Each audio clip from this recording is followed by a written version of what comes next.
Radio.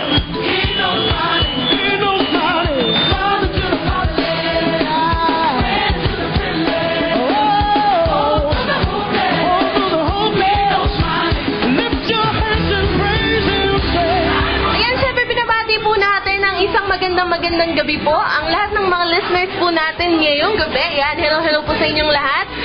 Especially po yung mga nakikinig po dyan sa Angeles City, Pampanga.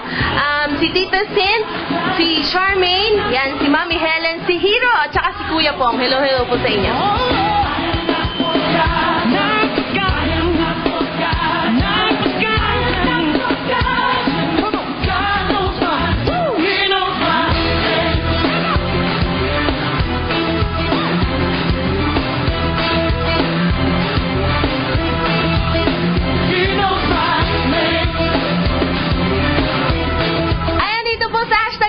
Sagot na po namin ang isang oras niyong kwentuhan, kantahan, at syempre ng tugtugan. Yan, kaya stay tuned lang po kayong lahat.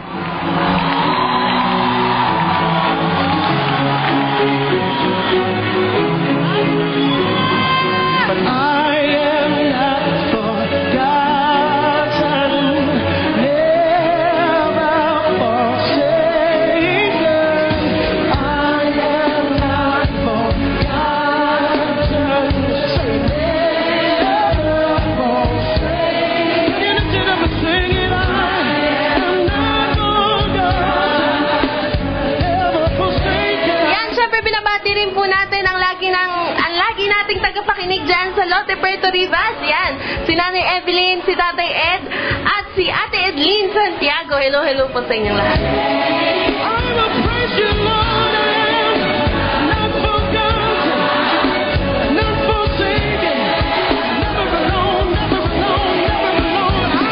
Ayan, sa lahat po ng gusto makisali sa ating kwentuhan ngayon, sa lahat na may pabate, prayer request, at gusto magpa-cancel, yan, textan po kayo 0907-906-3452 or 0906-907-1316.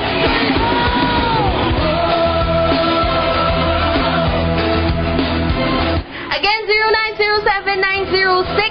0907-906-3452 para po sa Smart and 0906-907-1316 para naman po sa Globe.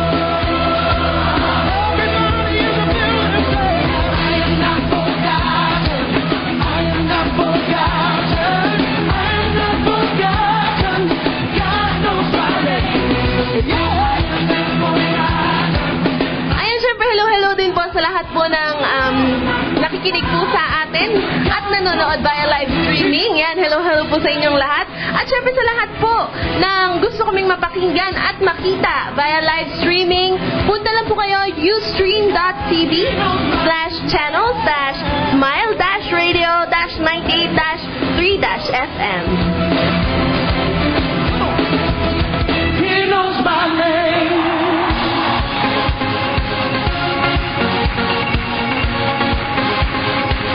Again, www.ustream.tv/channels-smile-radio-98-3-FM. I gotta let you know that I'm so thankful that everything is enough. The way you live to me and turn my life around. Now in you I am found. So put your hands up, everybody give him glory. Hands up, everybody shout. So praise him loud and sing with everything. Give him all the glory. You're as high as worthy. Kaya mga kangitian, nasan man kayo nakikinig ngayon, stay tuned lang po kayo dahil hatid po namin ang kwentuhan, kantahan at syempre ng tugtugan. #BBF po, dito lang po yan, 98.3 FM Smile Radio. And for our next song, here's Magnificent, brought to you by Dada. Everybody give him glory. Everybody shout. Praise him loud and sing with everything. Who compares to you?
gabi po sa inyong lahat at sa lahat po ng ating mga tagapakinig.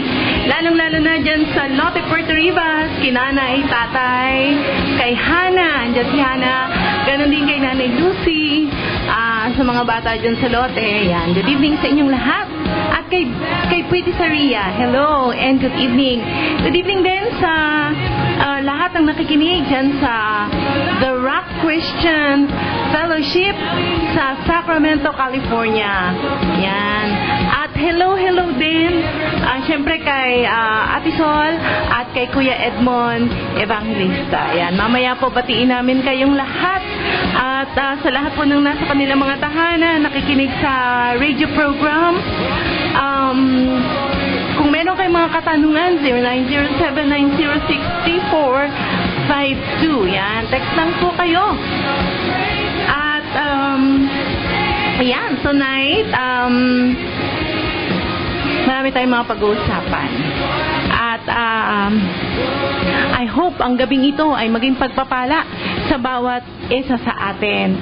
Ayan, good evening po muli sa inyong lahat. At alam niyo sa ating program, hindi natin titigilan ang pagpapahayag ng katotohanan na mahal po tayo ng ating Daddy Lord. At ang maganda dyan sa pagmamahal ng Daddy Lord natin ay hindi ito tumitigil, hindi ito kumukupas, hindi ito napapagod na mahalin ka. Kahit na nga sa mga panahong parang hindi mo siya maramdaman dahil covered ka ng mga pain sa buhay mo, ng mga galit sa mundo, andyan pa rin siya at nagmamahal. Well, magpapatuloy tayo, pero bago yan, tayo muna po ay manalangin. Pangungunahan po tayo ni Pastor Raul. Amen. So, ngayon pong gabi ay tayo po'y manalangin. Ipagkatiwala natin sa kamay ng Diyos ang lahat-lahat sa atin. Aming Diyos at aming Ama, nagpupuri kami at aming pong dinadakila ang iyong pangalan sa aming buhay. Salamat na tunay po na ang iyong pag-ibig ay patuloy niyo pong pinaparanas at ipinapadama sa bawat sa sa amin. Dalangin po namin sa gabi ito, naabutin niyo po ng iyong mapaghimalang kamay, pagpalang kamay, ang mga tao na nakikinig ngayon na naman ng kalapangailangan. Ito po ay aspetong espiritual, maging ito po ay pisikal. Dalangin namin, Panginoon, ang iyong mapagpalang kamay, ang makaranas po sila ng kagalingan, at maranasan po nila ang totoong kapayapaan at kaligtasan po ng kanilang po mga buhay. Putin niyo nga po sila, Panginoon, sapagkat sa iyo lamang kami sa iyo lamang namin iniaalay ang aming buhay, sa iyo lamang namin nilalagak ang aming pong pagtitiwala, Panginoon. Salamat po sa gabing ito. We pray, Lord, na ang mga tao na may mga sakit ay pinagaling nyo na. Salamat ng marami, Panginoon, sa gabing ito. Ang iyong Espiritu ang patuloy na mangusap sa aming mga puso at mahayag ang salita mo sa aming mga buhay. Salamat ng marami, Panginoon, sa pangalan ni Jesus. Amen.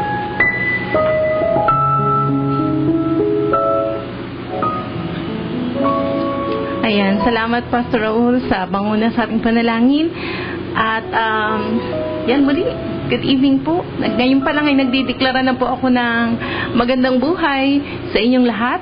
Masayang buhay. Ayan, sa bawat isa. Isang buhay na ganap, isang buhay na kasyasya. Okay. What I want to discuss tonight is the secret to a happy life. Yeah, Pastor. The secret to a happy life.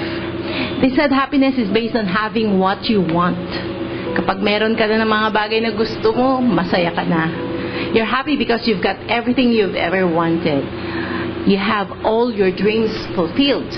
But I wonder why there are still unhappy people on top. Bakit nasa kayo ng lahat? Bakit natupad na yung mga pangarap mo?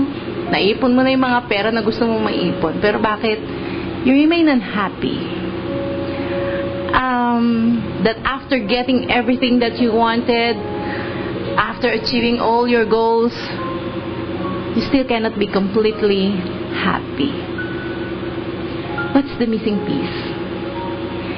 It is because having all you want is not really the key to a happy and contented life. Saan nga ba nakukuha ang tunay na masayang buhay? It is having Jesus in you and deeply knowing that Father God gave Him to save you. That Jesus died for you. Yan. So, yun ang sikreto talaga eh. Makakilala mo si Jesus, ano ang kanyang ginawa, at malaman mo na si Jesus binigay ang kanyang buhay para iligtas ka. That He is your Savior and He is your Lord. Pastor Prince said, the key to living with greater confidence and boldness is knowing first and foremost that all your sins are forgiven. Ulitin ko yung line na yon. The key to living with greater confidence and boldness is knowing first and foremost that all your sins are forgiven. That your heavenly Father is not angry with you. He is not mad at you. All your sins have been judged and banished in the body of Jesus at the cross. Wow. Pastor Prince also said further, for you to live above defeat and experience lasting breakthroughs, it is vital for you to have assurance of forgiveness. Okay. So, bakit kanina my question was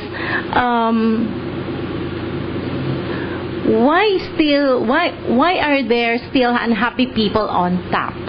That after getting everything they wanted, after achieving all the goals they set, they still cannot be completely happy. Okay? So, ang sikreto kasi is, ang nagiging cause ng hindi masayang puso is unforgiveness. Alam niyo kung bakit mayroong mga nasa tamang edad na pero yung salita nila is parang naghahanap ng atensyon, or yung mga salita nila na parang merong bahid ng insecurities, or yung mga salita nila is nakakasakit ng kalooban. It's because deep inside their hearts, merong something, negative emotions na na-outgrown na nila. Ibig sabihin parang nakalakihan na nila yung mga sakit ng kalooban, yung mga unfulfilled na mga bagay nung sila'y bata pa hanggang sa lumaki. At karamihan dito is yung mga bagay na yung mga guilt feelings, yung feeling of condemnation, na hindi sila karapat-dapat tanggapin ng mundo, hindi sila karapat-dapat na magkaroon ng maraming kaibigan, hindi sila karapat-dapat mahalin, and sometimes meron na talagang totoong nagmamahal sa kanila, pinagdududahan pa. Why? Kasi minsan, ang nagiging ugat nito is, marami silang narinig ng mga condemnation nung sila'y bata pa. Na palagi bang, there is a story na nabasa ko, na nung bata siya, masyadong disiplinaryan yung magulang niya, kaya parang lahat na lang ng mali nakikita. Or maring hindi yung magulang niya, or baka yung mga tao sa paligid niya, palaging nakikita yung kanyang mali. Lumaki siya na kinukondem niya yung kanyang sarili. Na ganito ako, hindi ako okay, may pangit akong ugali, may pangit akong itsura. Kaya lumaki siya na hindi siya masaya. Lagi niyang tinitingnan ng sarili niya na kulang, lagi niyang tinitingnan ng sarili niya na hindi katanggap-tanggap. Kaya ang naging resulta ng paglaki niya, parang kahit si God, hindi siya tinitingnan na okay. Na kahit kay God, hindi siya acceptable. Na kahit kay God, hindi siya karapat-dapat mahalin. Para bang lalo na kay God, kasi He is so perfect. Pero alam niyo po ba, na ang sikreto lang is, sabi nga ni Pastor Prince is, it is vital for us to have assurance of forgiveness. Kailangan lang malaman natin that we are freely forgiven. Importante alam natin yon. Ephesians 1:7 says, in Him we have redemption through His blood, the forgiveness of sins according to the riches of His grace. Okay. So, meron tayong redemption. Ano ba ibig sabihin ng redemption? Katubusan, di po ba sa Tagalog? Tinubos niya tayo. At hindi basta-basta kung ano lang ang pinantubos sa atin. Tinubos niya tayo ng kanyang banal na dugo. Precious blood of the Royal King of Kings, Jesus. Okay? So, tinubos niya tayo ng kanyang banal na dugo. Ibig sabihin, binayaran na niya tayo. Tayo na ikanyang pag-aari. Ito pa, the forgiveness of sins according to the riches of His grace. Hindi sinabing according sa kabutihan mo, according sa ginawa mo, according sa riches of your goodness. No, ang sabi niya, according to the riches of His grace. And mind you everyone, na ang kanyang grace ay very, very rich. Sagana ito and available to everyone. And you don't need to earn it. You don't need to deserve it. You just have to believe it. So, sabi sa Romans 6:23, the wages of sin is death. So, every one of us, dahil tayo ay nagkasala at dahil meron tayong seed ng kasalanan in us from our forefather Adam, ang kabayaran noon, kamatayan. At sabi din sa Hebrews 9:22, without the shedding of the blood, there is no forgiveness. So blood is necessary for forgiveness. Kaya nga nung araw, during the old covenant times, ang mga tao kailangan magpatay ng guya, magpatay ng tupa, magpatay ng kambing, para lamang yung kasalanan nila for the whole year covered. Okay, covered ito for the whole year. But they have to repeat it the next year kasi nag-expire din yung forgiveness nung time na yon. So, ang maganda kasi ang ipinangtubos na blood sa atin, kagaya ng sinabi ko kanina sa Ephesians 1:7, is blood of the perfect love, Jesus. At ito, ginawa niya ito once and for all. Hindi blood of goats, hindi blood of lambs, royal blood of Jesus, and ito supernatural yung ginawa niyang atonement. Hindi lang ito for 1 year, kundi ito ay once and for lifetime. Once and for all, forever, kumbaga. So, yun, sabi yung kanina yung binasa ko Hebrews 9:22, without the shedding of the blood there is no forgiveness. So meron kang forgiveness dahil meron nang nag-shed ng kanyang blood on the cross of Calvary 2,000 years ago. Yan. So sabi ko kanina, the secret to a happy life. Ano nga ba? What are the keys for happy life? Yung totoong happy, hindi lang meron ka ng mga bagay na gusto mo, natupad yung mga pangarap mo, accepted ka ng mga tao, kundi ano nga ba talaga ang totoong sikreto sa isang masayang buhay? Number 1, receive the blessing of forgiveness. Ulitin ko yung Ephesians 1:7, in Him we have redemption through His blood, the forgiveness of sins according to the riches of His grace. Ayan. So, meron na tayong forgiveness. Merong nag-shed ng kanyang blood. So, you just have to receive the blessing of forgiveness. So, everyone listening to me, tell yourself, I am already forgiven. I am already forgiven. Kahit na sa pinakamaliit na ginawa mong kasalanan hanggang sa pinakatatago mo at pinakanakakahiyang kasalanan, everything is forgiven. Sabi sa Colossians chapter 1 verses 13 to 14, He has delivered us from the domain of darkness and transferred us to the kingdom of His beloved Son, in whom we have redemption, the forgiveness of sins. Okay, so because of His beloved Son, Jesus, nagkaroon tayo ng redemption, nagkaroon tayo ng forgiveness of sins. I would like to read Romans 4:7-8 in the New Living Translation kasi gusto ko yung version na ito. Sabi niya, oh, what a joy for those whose disobedience is forgiven, whose sins are put out of sight. Yes, what joy for those whose record the Lord has cleared of sin. Eh, ang sarap-sarap naman nun. Ang saya-saya naman yung hindi na niya nakikita, hindi na niya kinikip yung record ng mga nagawa mong kasalanan. Kundi forgiven ka na.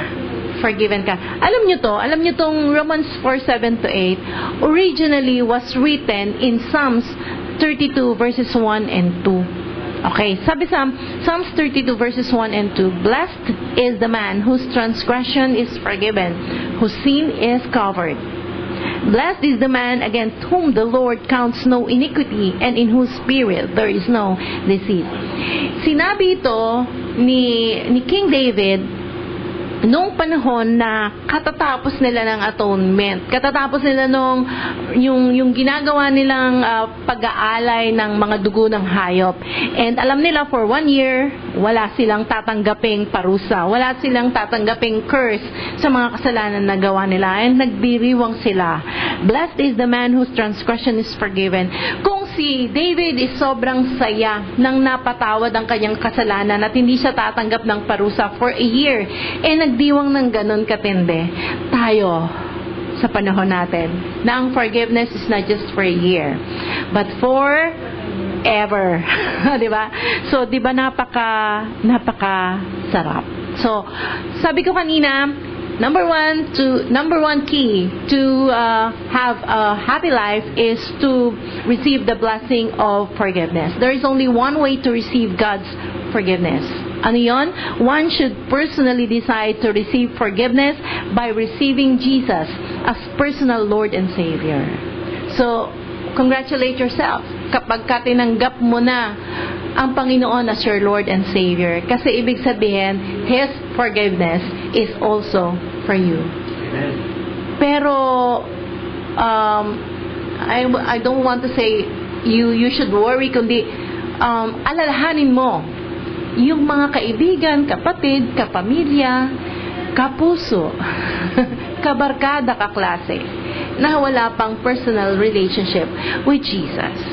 Kasi they will never have the blessing of forgiveness. And every time they sin, tatanggap sila ng kaparusahan. And nakakalungkot, diba? Lalo na kung ang mga taong ito minamahal natin. Okay? So, sabi ko nina, one way to receive God's forgiveness is to personally decide to receive forgiveness by receiving Jesus as personal Lord and Savior. Yung iba, they receive Jesus as their personal Lord and Savior, but they did not receive the blessing of forgiveness. Why? Hindi sila makapaniwala na yung kanilang sin noon, ngayon at bukas at sa mga susunod na panahon ay binayaran na ng banal na dugo ng ating Panginoong Jesus. Grabe yung pagmamahal, di po ba? Nagkaroon ng isang tupang handog para sa atin. Perfect tupa. No blemishes. Walang bahid sala, walang kapintasan, at yan yung inihandog para sa forgiveness ng kasalanan mo at kasalanan ko. Okay? Know that because you are forgiven, you are now living a curse-free life. Kasama sa iyong forgiveness ay ang benefit na mamuhay ng walang sumpa. Hirap bang paniwalaan yun? Pero sabi sa Galatians 3:13, Christ redeemed us from the curse of the law by becoming a curse for us. For it is written, cursed is everyone who is hanged on a tree. So, ibig sabihin, kung ikaw ay nanampalataya kay Jesus as your Lord and Savior, wala kang tatanggaping sumpa. Hindi kagaya nung araw, kapag ka nag-disobey ka, nagkakaroon ka ng sakit, kahirapan, dumarating ang mga balang, dumadating ang mga maraming mga anong tawag sa sumpa, dear? Yun, maraming mga sumpang dumarating sa'yo. Pero, ang nakakatuwa sa Jeremiah chapter 31 verses 34b, for I will forgive their iniquity, and I will remember their sin no more. Wow! So, ito kasi nasa Jeremiah chapter 31. Ito yung prophecy ng New Covenant, yung pagdating ng New Covenant. So, sa Jeremiah chapter 31, pinahayag na may darating, papalitan yung Old Covenant ng Bagong Covenant. At isang magandang sinabi doon sa chapter 31 na yun is, For I will forgive their iniquity and I will remember their sin no more. So, tell yourself, God will remember my sin no more. Kaya, kung nag-aatubili kang humarap sa Lord, kung nag-aatubili kang lapitan siya sa iyong mga kailangan. Alam niyo kung bakit tayo hindi masaya? Kasi wala tayong contentment sa ating puso. Marami tayong mga hinahanap sa ating buhay. Marami tayong gustong mangyari, marami tayong gustong gawin. At kahit may mga dumarating na hindi tayo nagiging grateful. Why? May emptiness, may malaking emptiness sa puso natin. At alam mo ba, ito matatagpuan lang to sa ating Panginoong Jesus. Kaya lang, the problem is, hindi tayo makalapit sa ating Panginoon. Why?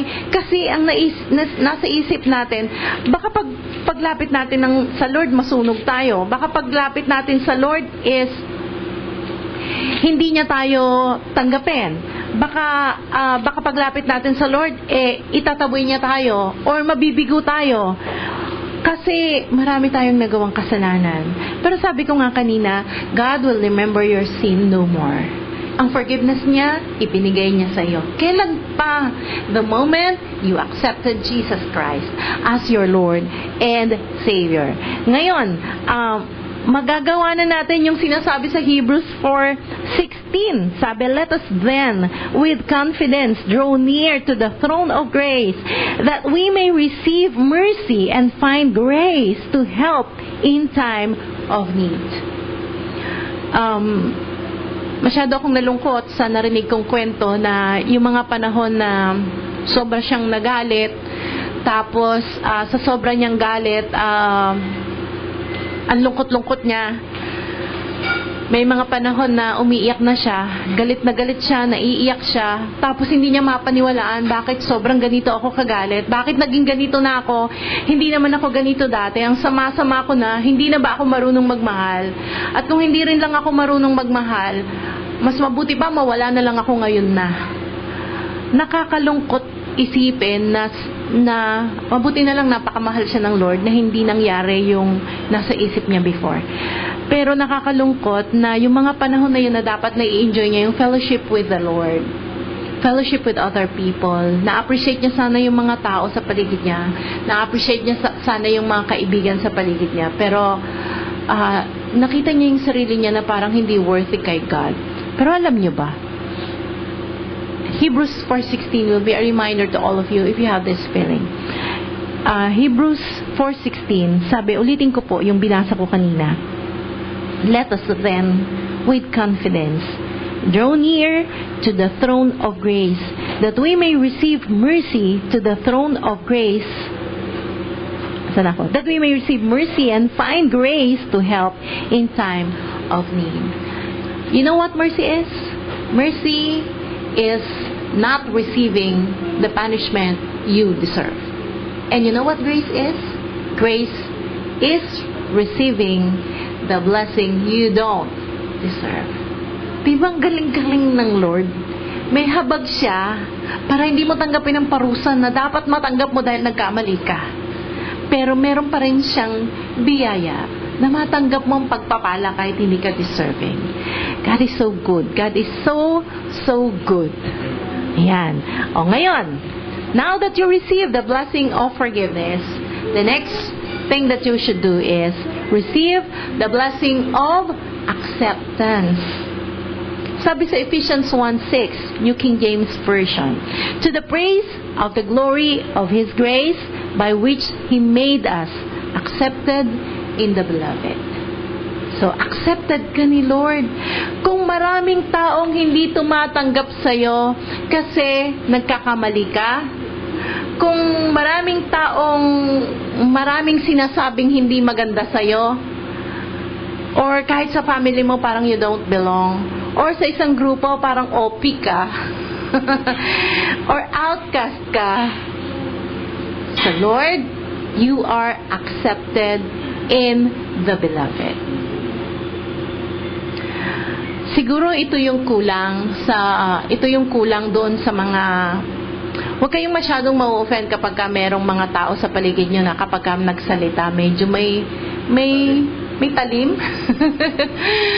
yung pagka nagsalita medyo may talimba, yung bang mas unang nakikita yung dapat ipinta sa'yo kaysa dun sa magagandang meron ka. Huwag kayong mag-offend kapag ka merong kayong na-encounter na mga ganito, or baka sabihin nyo, they are everywhere. Kasi yung blessing of acceptance ang kailangan nilang matanggap. Kasi mari sa mga past life nila, sa mga nagdaan sa buhay nila, marami silang unacceptance and rejection na naranasan sa kanilang mga buhay. And that's why, alam niyo yun, pagka may sugat yung puso mo, nakakasugat ka rin sa iba. Kaya nga importante, yung kilala mo yung forgiveness, alam mo yung forgiveness ng Lord, tinanggap mo, alam mo yung acceptance ng Lord, kasi that will heal you. That will heal you from your wounds. And before you know it, hindi ka na nakakasugat ng damdamin ng iba. Ikaw na yung nag-i-encourage kahit sa mga taong nasusugatan. Okay? Sabi nga ang mga babae maraming sinasabi. You have to spend 10,000 words ba? Kasi talagang maraming sinasabi ang mga babae. You know, it doesn't matter kung ikaw ay isang babae at marami kang sinasabi, as long as yung sinasabi mo hindi naman nakakasugat. Yung sinasabi mo nakakapagbuo ng pagkatao, ng nakakarinig, hindi nangwawasak. So importante, alam mo you are accepted in the beloved, para yung ding mga tao accepted mo for who they are. Hindi yung, kasi pag hindi mo tinanggap yung acceptance ng Lord, hindi mo rin matanggap ang mga tao, kaya tuloy nakikita mo yung kapintasan nila. Hindi yung mabubuti sa kanila. Pero if you receive the blessing of acceptance, you will accept people for who they are. Kahit ano pa sila, kaya mo silang tanggapin, kaya mo silang mahalin. And pwede mong sabihin in a nice way na mararamdaman nila yung malasakit if you want to correct them. Okay? So, ulitin ko yung Ephesians 1:6. To the praise of the glory of His grace by which He made us accepted in the beloved. Yan. And number 3 is receive the joy of His steadfast love. Makikita mo kung tinanggap mo ang pagmamahal ng Diyos. Because that same kind of love ang kaya mo ring ibahagi sa ibang tao. If hindi ba yung, ang isang indication that you receive the joy of the steadfast love, you think less of yourself. Kasi the steadfast love of the Lord is very, very unconditional. See?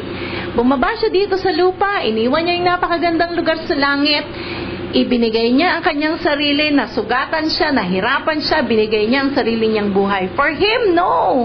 For us. For us to have a life that is full. So, that selfless love, that unconditional love, pag natutunan mo, you will think less of yourself. You will always think of other people. Minsan nga ibibili mo na ng personal mong gamit yung pera mo, maisip mo pa yung ibang makikinabang. Para bang biskwit to para sa mga bata. Mabibigay mo pa. Why? Because you learned the kind of love Jesus has, na hindi yung kanyang sarili, kundi yung para sa iyo, para sa ibang tao, para sa mga taong minamahal niya. And you learn that kind of love also. Kahit sa pamilya, apply mo yung love na yun ni God eh. Sa pamilya, hindi yung lamangan kayo magpapamilya, kundi iisipin mo, sige, magsasakripisyo na lang ako for the rest of the members of the family. Hindi yung akin to, sa pagkain lang.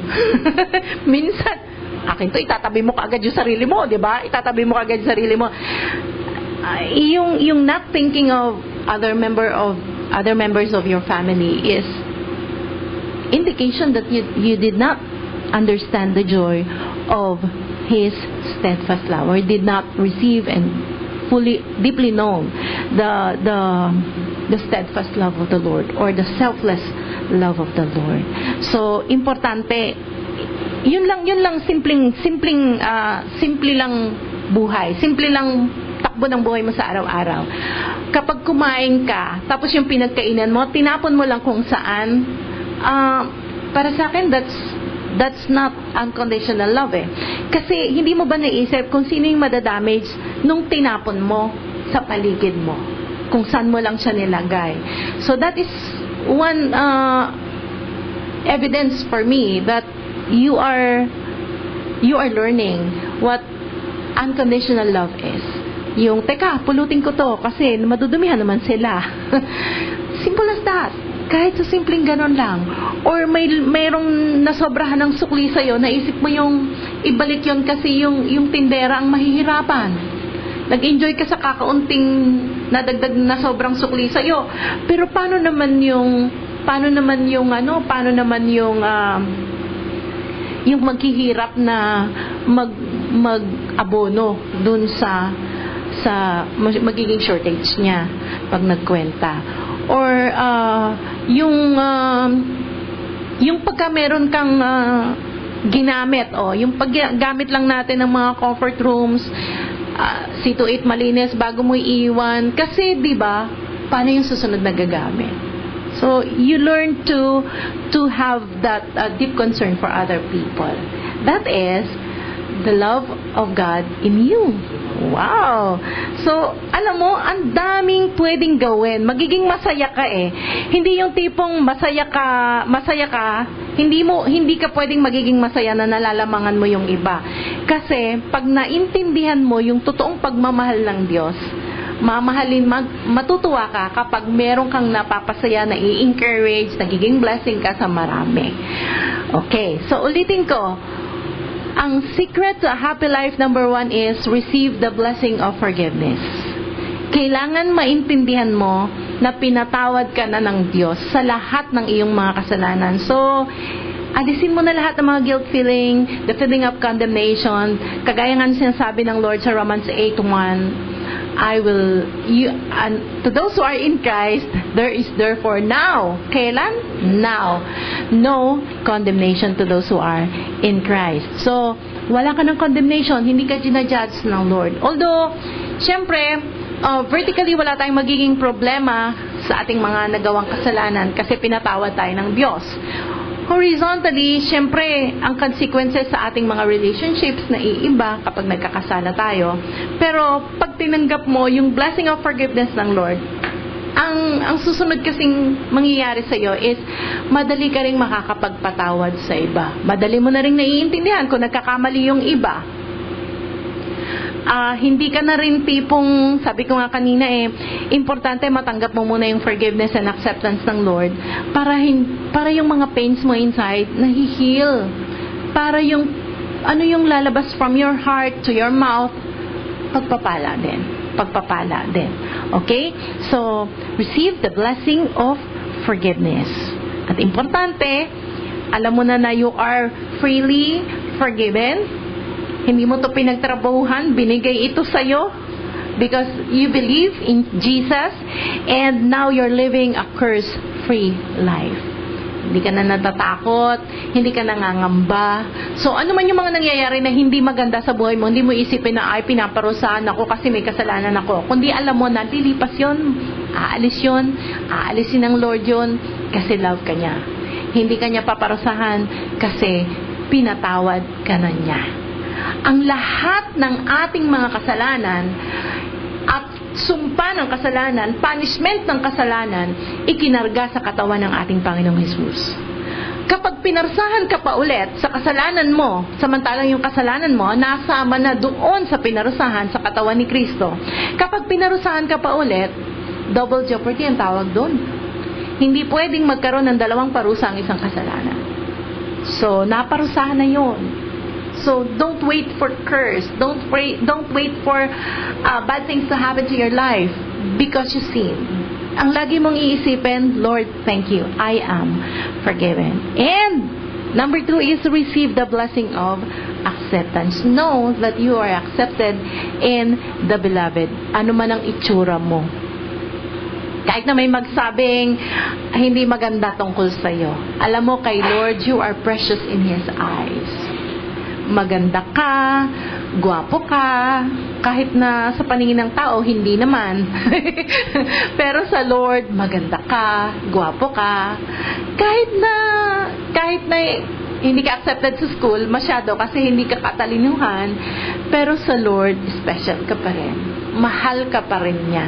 At handa pa rin siya magbigay ng wisdom na kailangan mo. Wisdom na hindi binibigay ng mundong ito, kundi wisdom na galing sa Lord. At alam mo pa, ang isa pa, handang-handa kanyang bigyan ng totoong peace.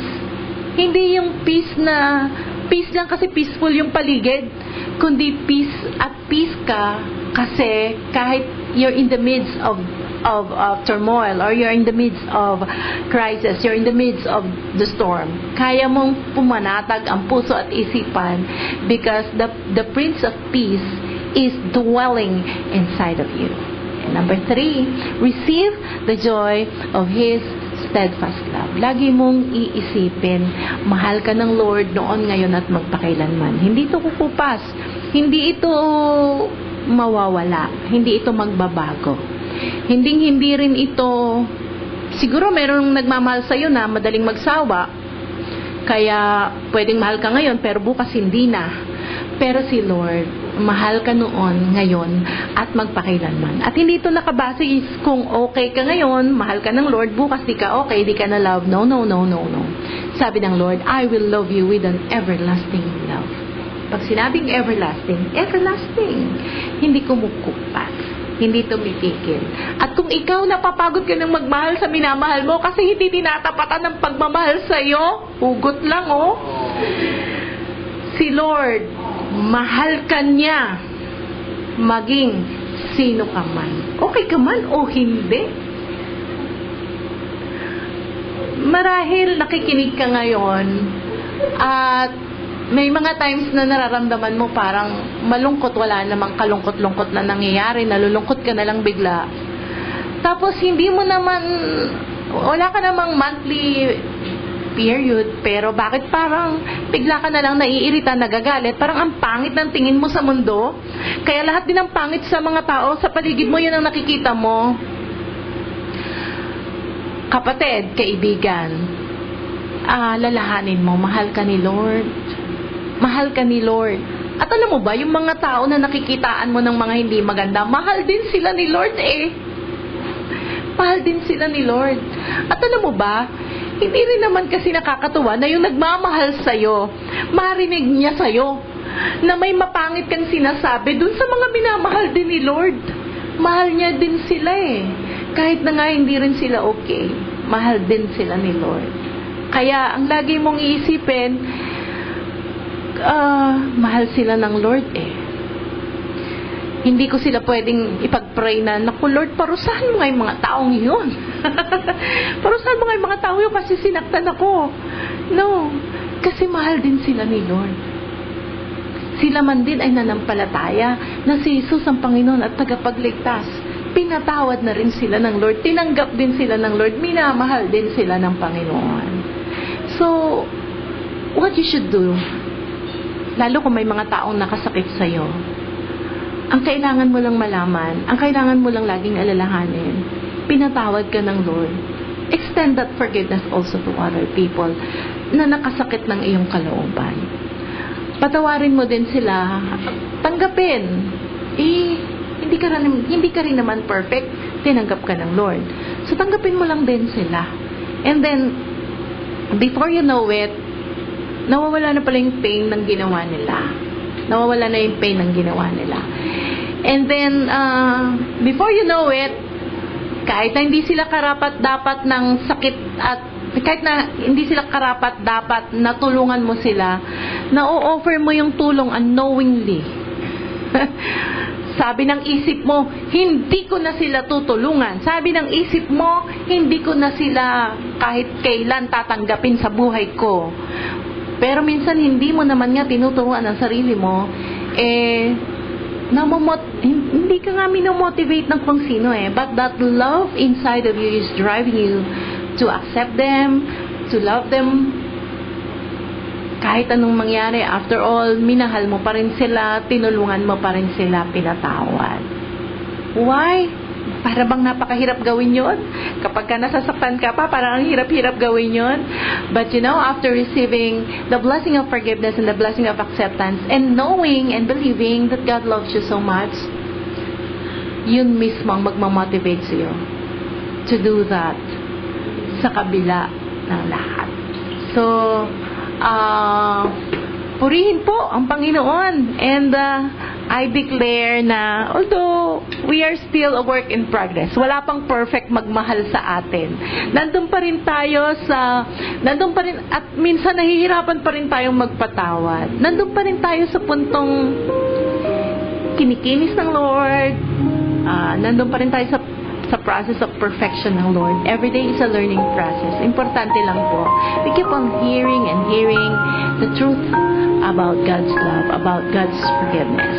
And makita mo,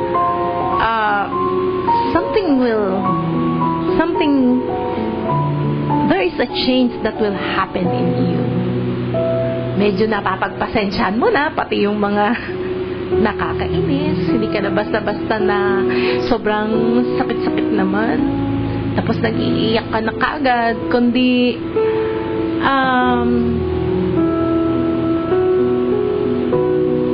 napapalampas mo na yung mga bagay na nakakainis, napapalampas mo na yung mga bagay na nakakasakit pakinggan, pati yung mga nagsasalita sa'yo ng hindi maganda.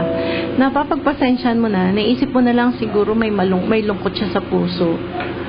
And napapag-pray mo pa na, Lord, I declare na magkaroon siya ng masayang puso para hindi na siya ganun magsalita. Para hindi lang ako ang masasaktan. Hindi lang ako. Baka kasi meron pa siyang masaktan iba.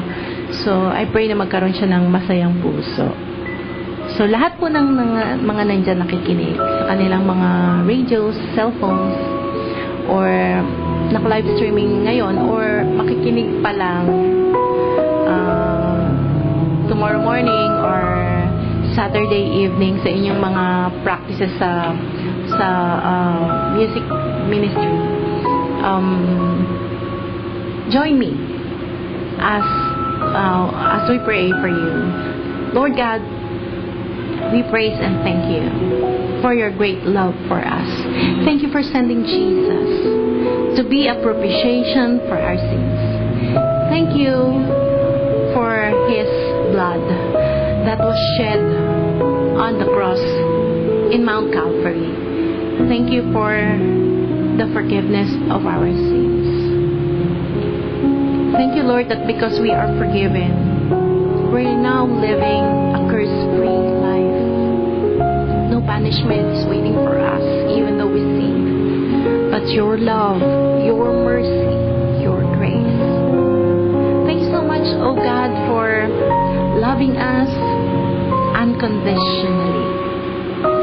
Thank you for that selfless love of Jesus, who never hesitated to shed His blood and offer His life for us. Thank you so much for feeling us, for making us feel loved and accepted. Thank you for giving us still the blessings though we don't deserve them. And thank you for giving us mercy, for not punishing us even though we deserve your punishment because we sinned. Thank you for that great mercy, for that great grace, Lord God. Thank you for those unmerited favor, undeserved favor, Lord, that you offered us. Thank you that by just believing in you, all the blessings are flowing. All the blessings are flowing. Thank you so much. Thank you so much, oh God. Thank you for that great love. Salamat po kasi may tatay kami na minamahal kami kahit sino pa kami.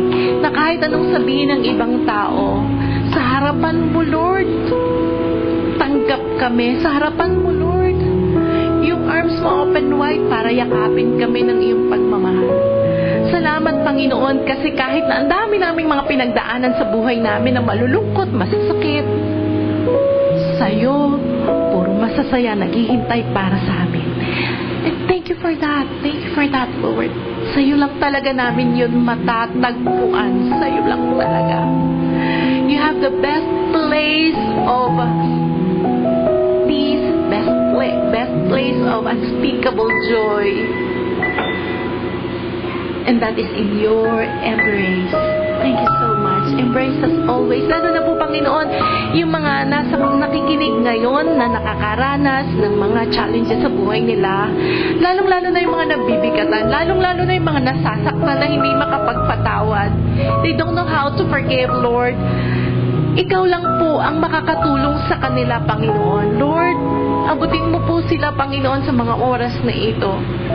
And we declare, Lord, that they will start believing, Lord, that you are their Lord, you are their Savior. And I believe, Lord, I believe that change and transformation will come to their lives. Mababago ang kanilang pananaw, mababago ang kanilang buhay. Darating ang kagalakan, darating ang tunay na kapayapaan, Panginoon, sa kanilang mga puso. At ito ay makikita, mararamdaman ng mga tao sa kanilang paligid, lalong-lalo na, Panginoon, ng kanilang pamilya. We are praying for all the families, Lord, in the world, Panginoon, lalong-lalo na ang pamilya ng lahat ng nakikinig tonight, Lord God. I declare na ang pamilya nila mababind, Panginoon, ang pag-ibig na nagmumula sa iyo. Mawawasak, Panginoon, ang mga tanikala, Panginoon, na nagkukulong, naggagapo sa kanila, Panginoon, para pigilan silang magmahal, magpatawad, magkaroon ng masayang pamilya. Winawasak namin, Panginoon, ng espiritu ng unforgiveness, galit, inis, Panginoon, at takot, Panginoon, winawasak namin in the name of Jesus, in the name of Jesus. We plead the blood of Jesus. And we are praying for all the families, Lord God. We declare your love, the power of your love, Panginoon, ang siyang mag-overpower, Panginoon, sa lahat ng mga negative emotions. At tatayong matibay na patibay ang bawat pamilya, nagmamahalan sa isa't isa, nagsusuportahan, Panginoon, tinataas ang iyong pangalan. Ini-enjoy ang biyaya mo, Panginoon. Ini-enjoy ang iyong kahabagan. Salamat, salamat, Panginoon. Thank you, Lord. Thank you, Lord. Thank you, Lord. Thank you, Lord. In the name of Jesus. Amen and amen.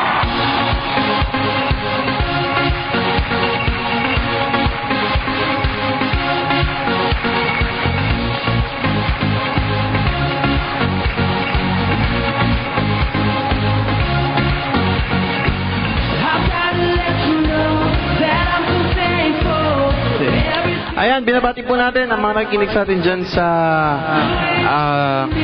Angeles, Pampanga. Si Tita Sin, si Mami Helen, si Charmaine, at si Kuya Bong, at si Hiro. Happy listening po sa inyo dyan.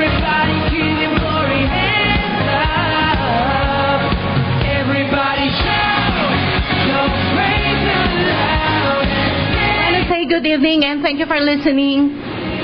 Sa lahat po ng mga kasama namin sa Bible study every Tuesday dyan sa Munting Batangas, kay Melissa, kay Ate Lisa, kay Kuya Romy, kay Rachel Ann, kay Richard, at sa dalawa pa nilang kapatid, at sa mga babies, kay Jamie, at sa kanilang mga at sa mga bata pa dyan sa Munting Batangas. Hello, hello! Ganon din kay Stira at saka kay Grace. At binabati din po natin si Kuya Jen Rev Luciano of Arizona, USA. Advance happy birthday, Jen Rev Luciano! At si Kuya Ian De Leon of COBNHS. And advance happy birthday also to Gia Marie.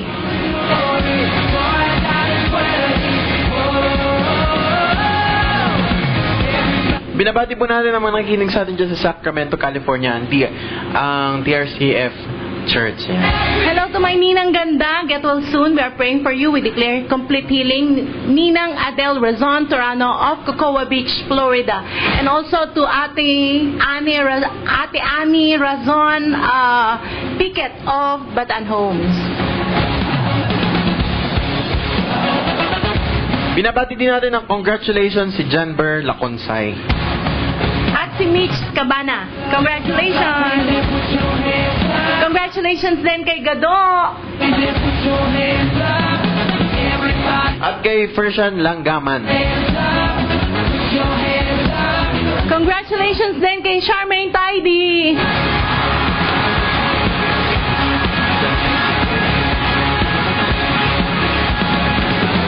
Binabati po namin si Mami Glo, si Rain at si Belated happy Samson. birthday kay Ate Glo.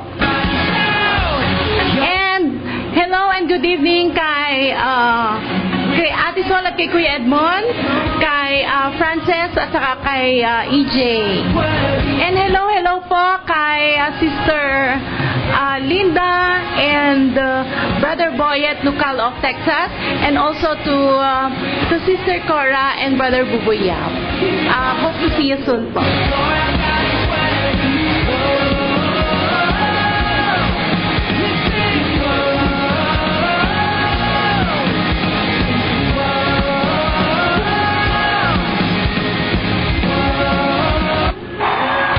At si Mami Gigi Mendoza po, binabati po natin siya. Hello po to Healthy Cooking Solutions of Sacramento, headed by Brother Buboy and Sister Cora Yap, dealer of Salad Master. The whole congregation of the Rock Christian Fellowship, headed by Pastor Belmer and Sister Connie Masuwekos. Mission team of TRCF, headed by Brother Buboy Yap.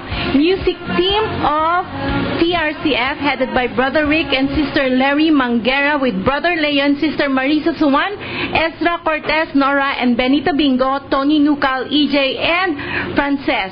Hello also to Josie, Evangelista, Jeanette, and Calvin Allen. Nucal family of Sacramento and Texas. Magpantay family of Munting, Batangas. Consihal Richard, Alice, Jeff, and John. Jimmy, Queen, Adrian, Kim, Jay, at Sed, Casey, and Kathy. Grace Steele, Jack, Nika, Micah, Gio. Nanten, Abel, magpantay na Abu Dhabi. Victor, Malu, Chuck, Bong, Maye, and Arjo. Evangelista and Alzate family in Munting, Batangas. Melquist and Darwin Almario, Iya and Yana Valencia, Ate Ani Abelia, and all CHO staff. Greetings coming from Ate Sol and Kuya Edmond Evangelista. At binabati din po natin ang Jelly family of Canada, Tita Marilu, Ate Lindsay, Ate Mika Aleli, and Jello at Mendoza family of Dubai, Ate Ochi, Kuya Andre, at Ate Russell, and Kuya Ikoy. Hello to Ian of COBNHS. Pahinga ha, pahinga rin pag may time. Hello din sa mga bago naming inanak, Cecil Jing De La Rosa of Bangkal, Abukay. At sa lahat ng mga bata dyan, hello. Hello din kay Mayona at sa kanyang mga anak. Thank you for listening to our program, #BBF, blessed, beloved, and favored. Lagi naming sasabihin sa inyo, mahal po kayo ng ating Daddy Lord, noon, ngayon, at magpakailanman, maging sino ka man. So, dito po sa ating programa, lagi ninyo yung maririnig. So, keep on listening to our program, #BBF, dahil sa #BBF, nakasisiguro kang may nagmamahal sa'yo. God bless everyone. Shalom.